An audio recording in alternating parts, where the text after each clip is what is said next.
بسم اللہ الرحمن الرحیم. السلام علیکم ناظرین. یہ جو معاہدے چھپائے جاتے ہیں حکومتیں، انٹرنل معاہدے ہوں یا بیرونی معاہدے ہوں، اس میں کوئی نہ کوئی اولا ہوتا ہے، کوئی نہ کوئی ایسی بات ہوتی ہے جس کے بعد جو ان سے آپ کو پتہ لگتا ہے کہ آپ نے کتنا اچھا معاہدہ کیا یا کتنا برا معاہدہ کیا. ہم بات کریں گے سعودی عرب سے جو $3 بلین پاکستان آ رہے ہیں، وہ معاہدے ہو چکے ہیں. اس معاہدے کے اوپر پاکستان کی کیا شرائط تھیں اور سعودی عرب کی کیا شرائط تھیں. کیا یہ یک طرفہ معاہدہ تھا یا دو طرفہ معاہدہ تھا یا کسی ایسی آزاد کنٹری کے ساتھ معاہدہ تھا سعودی عرب کا، یا ایک غلام کنٹری کے ساتھ معاہدہ تھا. ہم ان تمام چیزوں کے پر غور کریں گے. میرے پاس ایک ویڈیو موجود ہے جو میں نے ایک چینل سے لی، اور کی اجازت سے میں وہ ایک چھوٹا سا ٹکڑا جو ان سے ہے وہ آپ کو دکھانا چاہتا ہوں، جس کے اندر انہوں نے تمام وہ باتیں کی ہیں کہ یہ معاہدہ جو ہے کتنے عرصے کا ہوگا، کیا کیا شرائط ہوں گی، اور وہ معاہدہ آپ سن لیجئے. پھر اس کے بعد ہم مزید بات کریں گے. ناظرین، یہ چھوٹی سی ویڈیو دیکھیں اور پھر اس کے بعد ہم بات کریں گے کہ ان کے ساتھ ہوا کیا ہے اصل میں. سعودی عرب نے اس معاہدے کے اندر یہ کنڈیشنز کچھ لگائی ہیں کہ پاکستان اگر ڈیفالٹ کر جائے تو اس صورت میں کیا ہوگا. تو وہ ڈیفالٹ کی کنڈیشن بھی سیٹ کی ہوئی ہے اس معاہدے کے تحت، کہ وہ ڈیفالٹ کی کنڈیشن یہ کہ اس معاہدے کی کسی بھی کلاز کے اوپر اگر عمل درآمد نہیں ہوتا، پاکستان اس کے اوپر جو سود ہے وہ نہیں دیتا، تو بھی ڈیفالٹ سعودی عرب ڈکلیئر کر سکتا ہے $3 ارب کے اوپر، اور یہ $3 ارب پاکستان کو فوری واپس کرنا پڑے گا. دوسری اس کے اندر شرط یہ ہے ڈیفالٹ کی کہ اگر پاکستان اپنی کسی انٹرنیشنل آبلیگیشن کے اوپر بھی ڈیفالٹ کر جاتا ہے تو وہ بھی ڈیفالٹ کنسیڈر ہوگا، اور اس صورت میں بھی جو سعودی عرب ہے وہ پاکستان سے پیسے واپس مانگ سکتا ہے. اور تیسری کامران اس میں جو ڈیفالٹ کی ہے کہ جی اگر پاکستان یا اسٹیٹ بینک آف پاکستان کسی بھی وجہ سے کوئی اور ڈیٹ آبلیگیشن پوری نہیں کرتے تو بھی ڈیفالٹ کنسیڈر ہوگا، اور اگر پاکستان IMF کا ممبر نہیں رہتا تو بھی یہ ڈیفالٹ کنسیڈر ہوگا.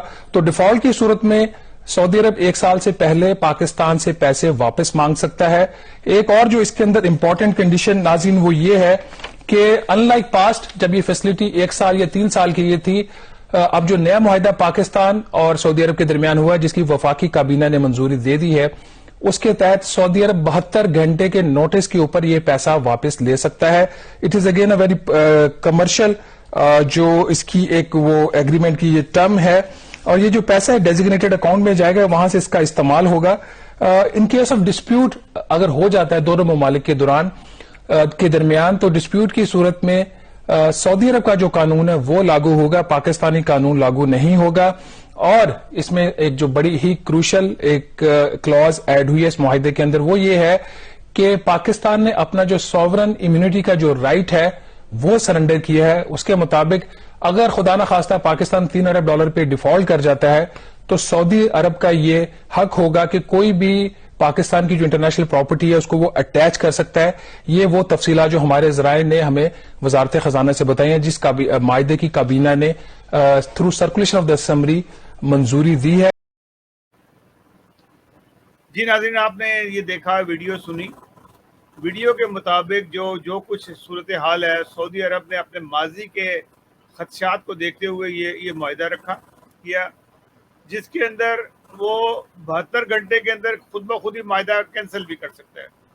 اگر پاکستان کسی وجہ سے کہیں پہ بھی ڈیفالٹر ہوگا تو وہ معاہدہ ٹوٹ جائے گا اور پاکستان کو پیسے جن سے ہیں وہ واپس کرنے پڑیں گے.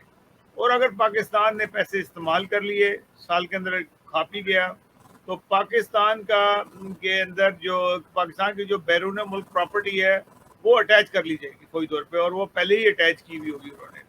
تو اس لحاظ سے اگر آپ دیکھا جائے تو یہ جو سعودی عرب نے جو پاکستان کے ساتھ معاہدہ کیا ہے وہ ٹوٹل یک طرفہ معاہدہ ہے، جیسے ایسے کسی غلام کے ساتھ کیا جاتا ہے.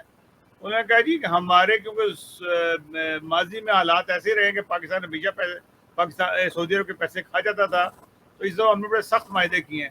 لیکن سعودی عرب والوں کو یہ نہیں پتا کہ ہمارے کپتان کے پاس گوگلی بالر بھی ہیں، بال ٹیمپرنگ بھی کرنی آتی ہے، کس طرح سے بال کو کیسے چلانا ہے، یہ سارے کام ان کو آتے ہیں.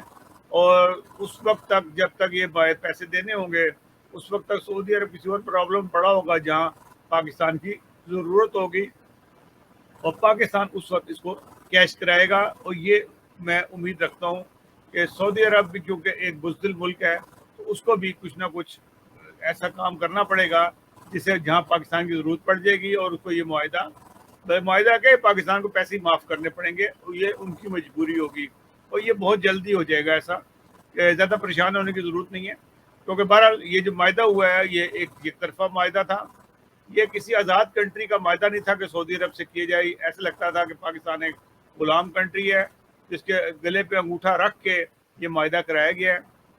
اور یہ خیر یہ ڈیمانڈ تو ہماری تھی، سعودی عرب نے تو نہیں کہا تھا کہ چلو انہوں نے، کیونکہ شوکت ترین جو اب سینیٹر ہیں ان سے یہ معاہدہ کرایا گیا. مجھے وہ یاد آتا ہے کہ ماضی جب عمران خان صاحب جب لوگوں کو بتاتے تھے کہ 1960 میں ہم لوگ جرمنی کو قرضہ دیتے تھے، چائنا کو قرضہ دیتے تھے، چائنیز کو ہم نے قرضہ دیا فلاں دیا، تو آپ نے کبھی غور کیا کہ اس وقت وزیر خزانہ کون تھا، آپ کے اکانومسٹ کون تھے؟ کبھی آپ نے غور نہیں کیا؟ میں آپ کو بتا دیتا ہوں. اس وقت ایم ایم احمد تھے جو یہ سارا آپ کا سسٹم کو چلا رہے تھے، اور یہ اللہ تعالیٰ کا بڑا فضل تھا. جب آپ آئے حکومت میں اس وقت بھی آپ کو ایک خدا کے فضل سے ایک ایسا آدمی مل گیا تھا جو آپ کی اکنامک حالات کو، آپ کے ملک کی معاشیات کو ٹھیک کر سکتا تھا، لیکن آپ نے ان مذہبی جنونیوں کے کہنے پہ آ کے ان کو نہیں رکھا اور وہ آئے ہوئے شخص کو آپ نے نکال دیا. یہ اللہ کی سزا ہے جو آپ کو مل رہی ہے. آپ جس حالات میں جا رہے ہیں یہ آپ کا، میں نہیں کہتا کہ احمدی سچے ہیں یہ نہیں ہے، لیکن میں آپ کو یہ اس بات کا ضرور یہ کہوں گا کہ جو وعدہ توڑتا ہے، جو یو ٹرن لیتا ہے، جو موقع جو لوگوں سے اس بات پہ ڈر جاتا ہے، مذہب کی بنیاد پہ آپ نے کئی لوگوں کو ٹھکرا دیا اور کئی لوگوں کے ساتھ ایسی زیادتی کی ہیں. آپ تو وہ شخص ہیں کہ کسی کے کہنے پہ آگے آپ کو مفاد کے لیے غیر اللہ کے آگے بھی سجدہ کر دیتے ہیں. یہ تو خیر بہت چھوٹی بات ہے کہ عاطف میاں کو رکھنا یا نہ رکھنا تو بہت چھوٹی بات ہے. اچھا ہی وہ نہیں رکھا، آج اس کو عزت تو ہے نا کم از کم اس کی. آپ تو غیر اللہ کے آگے سجدہ بھی کر دیتے ہیں صرف مفاد کی خاطر. تو بہرحال آپ نے مفاد کی خاطر سعودی عرب کے آگے ہاتھ جوڑ کے یہ قرضہ لے لیا، تو یہ کوئی بڑی بات نہیں ہے، خدا سے بڑھ کے تو نہیں ہو سکتی. تو آپ نے جو کام کیا ہے اس کی سزا تو ملے گی. جو سزا مل رہی ہے وہ پوری قوم کو مل رہی ہے، اور پوری قوم کو اس وجہ سے مل رہی ہے کہ اس قوم نے آپ پہ اعتماد کیا اور جو غلط تھا جس کی وجہ سے یہ سزا مل رہی ہے. بہرحال اب کیا ہوگا، اعتماد کے قابل نہ پہلے تھے نہ آپ کے ہیں، اب کون آئے گا اللہ بہتر جانتا ہے. ناظرین اگلے پروگرام تک کے لیے اجازت دیجیے گا. اللہ حافظ.